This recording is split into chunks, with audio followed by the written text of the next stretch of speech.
అదిగో ఆ మధురా పట్టణం యొక్క ద్రోవలో వస్తూ ఉన్నాడే ఇతను, మధురా నగరంలో ప్రవేశించి వస్తూ ఉన్నాడు కృష్ణయ్య. వస్తూ ఉంటే ఆ కృష్ణుణ్ణి చూసి వీళ్ళు అనుకుంటూ ఉన్నారు, ఎలా ఉన్నాడట, మౌళిశ్చంద్రక భూషణ, ఓ పెద్ద ఆభరణాలు ఏమీ లేవు ఆయనకి, పైన ఒక నెమలి పింఛం పెట్టుకొని ఉన్నాడు, అదే గొప్పగా ఆయనకు ఉన్నటువంటిది. మరకత స్తంభాభిరామం వపు, కానీ శరీరం మాత్రం ఎలా ఉన్నది అంటే మరకత మణులతోటి చెక్కబడినటువంటి ఒక స్తంభం ఎంత చక్కగా ఉంటుందో, ఎంత దృఢంగా ఉంటుందో, ఎంత పుష్టిగా ఉంటుందో అలా ఉన్నదిట ఈయన శరీరం. ఒక మంచి బంగారు నగ ఒకటి తయారు చేయాలనుకోండి, దాన్ని ఎంతో చక్కగా శిల్పి దానికి చెక్కుడు తయారు చేసి పెట్టుకొని ఉంటాడనమాట. అలాగ కృష్ణుని యొక్క శరీరంలో ఈయన యొక్క అవయవాల పొందిక అంత చక్కగా ఎక్కడ ఏది ఏ విధంగా ఒప్పాలో అక్కడ ఆ విధంగా ఒప్పుతుంది ఆయనకి. అంత చక్కనైనటువంటి శరీరం కలిగినటువంటి వాడు ఈయన. వక్త్రం చిత్ర విముగ్ధ హాసమధురం, ఇక ఆ స్వామి యొక్క ముఖారవిందం ఎంత అందంగా ఉంది, ఆ మొహాన ఆ చిరునవ్వు చూడు, ఆహాహా, అందరినీ తన వైపు ఆకర్షించి పడేస్తున్నదా అనేటట్లు ఉన్నదే ఆ నవ్వు.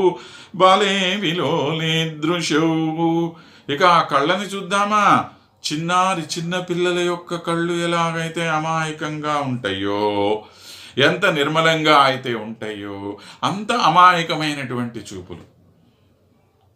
ఆ అమాయకత్వంతోనేగా అందరిని పడేస్తాడు ఆయన. అలాంటి అమాయకమైనటువంటి చూపులు కలిగినటువంటి వాడు. వాచశైశవ శీతల, ఇక మాటలు చూద్దామా, ఎంత మధురంగా మాట్లాడుతున్నాడమ్మా. చిన్నపిల్లల మాటలు ఎంత ముద్దు ముద్దుగా ఉంటాయో అంత ముద్దు ముద్దుగా ఉన్నాయి ఈయన మాటలు. అంటే ఏదో బే బే బే తే అంటున్నాడని కాదు అర్థం. ముద్దుగా ఉండటం అంటే ఏమిటి అర్థం? పిల్లల మాటల్లో ఏ స్వచ్ఛత అయితే ఉంటుందో ఆ స్వచ్ఛత ఇక్కడ ఉంది అని అర్థం. అంటే ఎటువంటి కల్మషము లేకుండా మాట్లాడతారు కదండి పిల్లలు, అలాగ మాట్లాడుతున్నాడు ఈయన అని అర్థమే. కానీ పిల్లల్లాగా ఏదో వచ్చిరాని మాటలు, నంగి మాటలు, నెత్తి మాటలు మాట్లాడుతున్నాడని కాదు అక్కడ అర్థం. వాచశైశవ శీతల మదగజ శ్లాఘ్యా విలాస స్థితి, ఇక ఈయన నడకన ఆహాహా, నడకలో ఏమి అందం, ఏమి అందం. ఒక మదించినటువంటి ఏనుగు ఎలాగైతే నడిచి వస్తూ ఉంటుందో నెమ్మదిగా ఇటు చూసుకుంటూ అలా వస్తూ ఉన్నాడు ఈయన.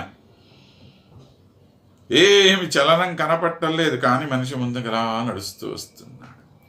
ఎంత అందమైనటువంటి నడక కలిగినటువంటి వాడమ్మా ఇతను.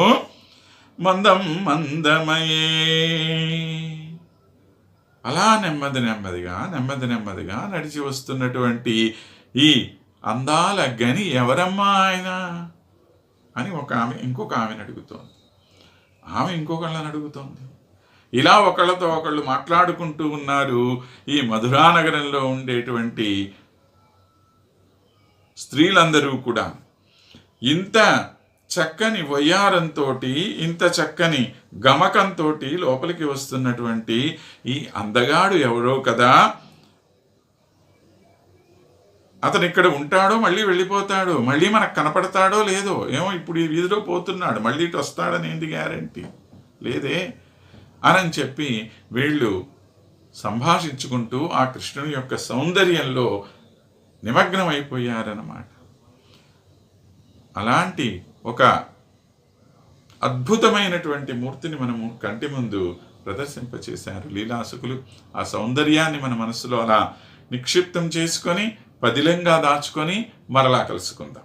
స్వస్తి.